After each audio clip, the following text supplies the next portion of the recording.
The Lover's Pentacle, Chapter 22, The Emperor. Lunchtime came, and Oberon's stomach growled so loudly that Kain was forced to comment, "And are you going to spend all day spying on me, Oberon? And since when have you known that I'm here?" asked Oberon, coming out of his hiding spot. "I had nonsense now," lied Kain, and he added, "and your stomach grumbling made me realize that you were watching over me. You look nice, by the way." "Yeah, thanks. Eunice allowed me to borrow this outfit, and she claimed that it would get me inside, and it did," said Oberon, scratching his head. "I see," said Kain, lowering his gaze, and there was an air of resignation in his voice, and he had gotten his hopes up over nothing. "And why haven't you told me about your work?" asked Oberon. "And are you involved in a secret investigation or something?" "Nothing of the sort," said Kain. "It is just that there isn't anything interesting to tell. Same work, different day." "And when are you going to become a detective?" asked Oberon before coughing nervously. "Not every cop can become a detective," said Kain, "and I need more experience in the field, and once my boss thinks I'm ready, he would ask me to take a promotion exam, and if I pass, then I can become a detective." "Does working in a desk count as field experience?" asked Oberon. "No," said Kain. "Then why are you doing desk job?" asked Oberon. "Because I do as I'm told, and if my boss thinks that I'm only capable of managing a desk, who am I to question his wisdom?" said Kain dryly. "But you used to do patrol until," said Oberon. "Until, well, you know. The least said about it the better, and maybe it's just my imagination. And just look at it this way, if I am here, I am not getting shot at, and I still get to go home with a juicy check," said Kain, smiling warmly. "Ah, good point," said Oberon, smiling happily.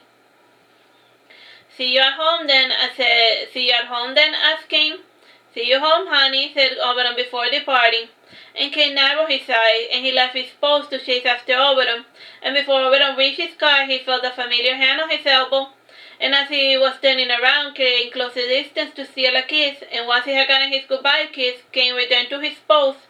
And Oberon touched his lips with delight, and he hadn't kissed Kain out of fear of causing him unnecessary problems at work.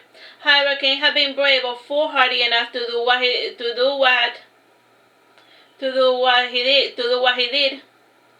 did in there. The couple went their separate ways, and Oberon returned to run stupid errands for Eugenia while Kain did paperwork. And the work they concluded uneventfully, and on the drive home, Oberon thought of what he wanted to do with his time on his world. And now that he was no longer struggling to survive, getting a degree in anything seemed possible. And before he had gotten exiled, he thought about becoming a doctor. And the only reason why he wanted to be a doctor was to make his father happy. And he had worked hard as a gymnast just to see him smile, and everything he had ever done had been for him and nobody else. "Why couldn't he just let me have that one thing?" thought Oberon, and he sighed before musing. "I guess nothing I ever did was good enough for him. And to think of all the time I wasted jumping about, to think of all the pain and humiliation I endured just to make him happy. And everything I did was for nothing. It was all for nothing." And he cried in Eugenia's parking lot for half an hour, and once he was in control of his emotions, he returned home. And he frowned when he saw his sister's car parked outside. And he took a deep breath before opening the door. And the first thing he said to his sister was this: "You know, sis, had I known that father didn't love me, I wouldn't have wasted my time practicing and working out so much."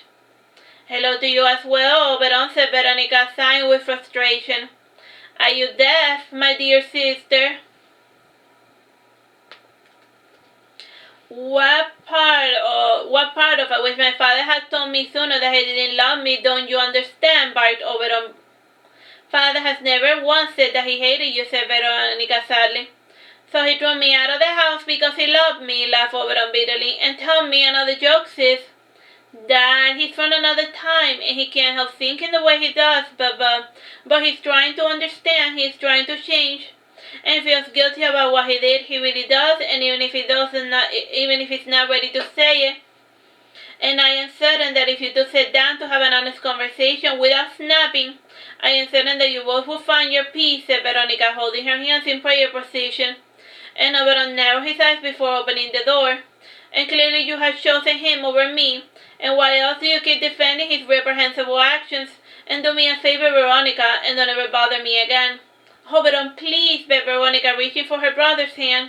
And Oberon flinched away from her touch, and he was about to say something mean-spirited, but he stopped when two hands wrapped themselves around his shoulder. And Oberon closed his eyes to get lost in the sensation of being wrapped inside Kain's embrace. And once he was calm, he opened his eyes again.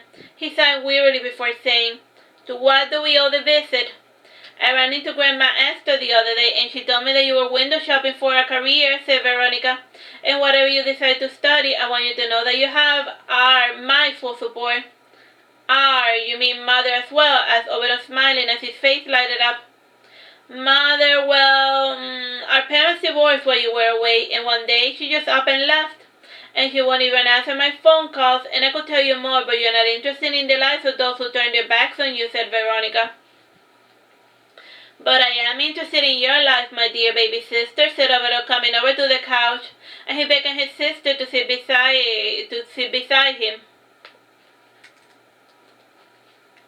Veronica proceeded to tell her brother of all of the family drama he had missed, and their cousins Jennifer and Joshua had left the nest, and Joshua was touring Afghanistan while Jennifer had to move to St. Augustine to help her husband man his sword shop.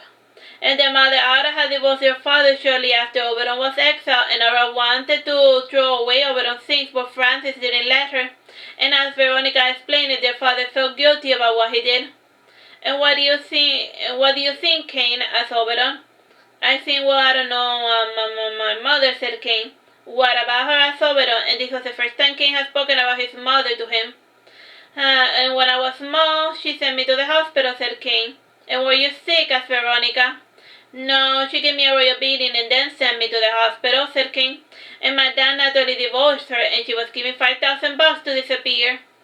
"And it was part of her divorce settlement," said Jack.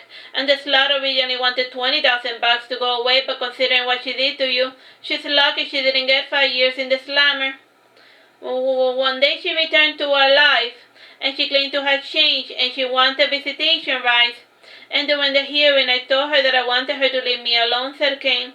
"And the thing is that even though she showed herself remorseful, I wasn't able to forgive her." "And what you're saying is that I shouldn't forgive my father," asked Oberon, searching for an excuse to avoid the confrontation. "No, it is just that I don't know your father to formulate an opinion about him. And if you feel that you must see him, then go, and if not, allow for things to continue as they are," said Kain, lowering his gaze. "Or maybe put it in writing," said Jack, "and sometimes it is easy to communicate in letters. And this will stop both of you from saying something thoughtless that you might regret." Oberon wrote his letter, and once he finished writing his piece, he breathed a sigh of relief, and Veronica neatly folded the letter before placing it inside her purse, and the rest of the night was spent in peaceful amicability. The weekend eventually came, and Oberon awoke close to noon, and he stretched his hands to feel for a warm body. And he frowned when he noticed that Kain was not there, and Kain was an early bird, and even when he slept very little, he was up and about at the crack of dawn.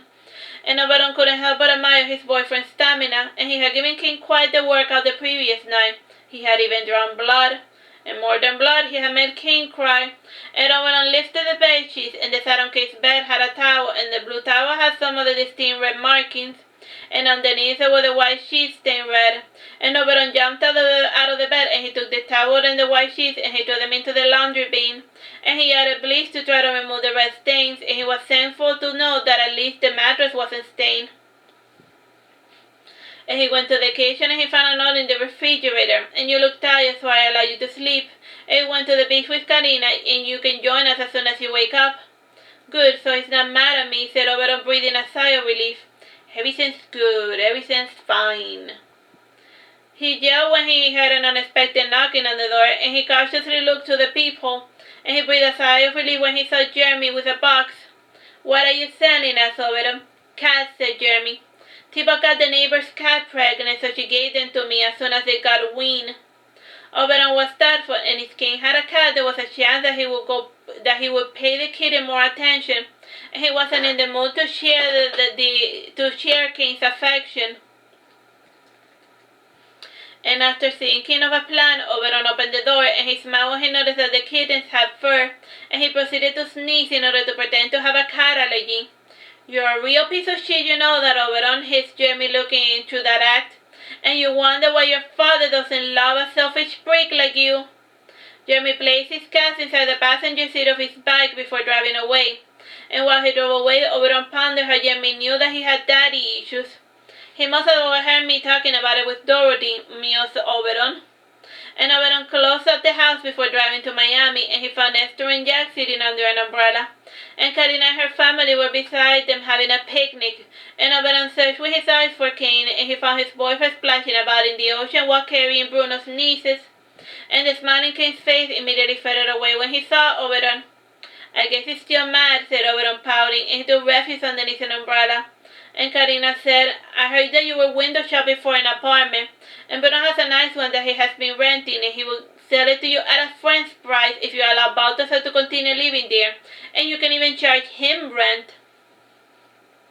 How many rooms does the apartment have? Asked Oberon, switching to business mode. I will send you the photo, said Karina. And Oberon looked at the pictures, and Balthazar had everything neat and tidy, and Bruno added, It is a little far away from Eugenia's house, but it's close to Miami-Dade College. That is all well and good, but I don't think I'm going to move out of Kain's house, said Oberon. So why were you looking for an apartment? Asked Karina. Just in case, said Oberon, being evasive. Just in case of what? Asked Karina, not getting it. Just in case Kain throws Oberon out of his house once he gets tired of him, finished Bruno. Bingo, said Oberon.